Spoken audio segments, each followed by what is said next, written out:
Hi friends, ഇന്ന് പുനലൂരിൽ നിന്ന് തെങ്കാശിയിലേക്ക് പശ്ചിമഘട്ടത്തിലൂടെ ഒരു ട്രെയിൻ യാത്ര പോവുകയാണ്. ആ യാത്രയിൽ കുറച്ച് പഠനവുമാകാം. ആദ്യം പുനലൂരിനെ പറ്റി പറയുകയാണെങ്കിൽ പശ്ചിമഘട്ടത്തിന്റെ മടിത്തട്ട് എന്നറിയപ്പെടുന്നത് പുനലൂരിനെയാണ്.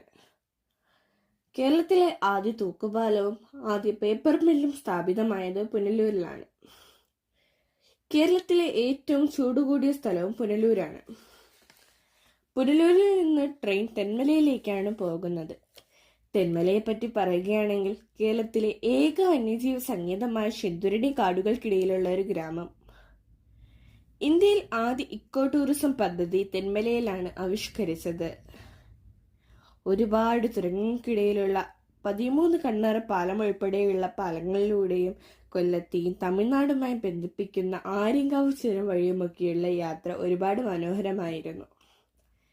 തമിഴ്നാടിന്റെ ഭാഗമായ ചെങ്കോട്ടയിലേക്ക് കടന്നതോടെ ട്രെയിനിന്റെ സ്പീഡ് കൂടി.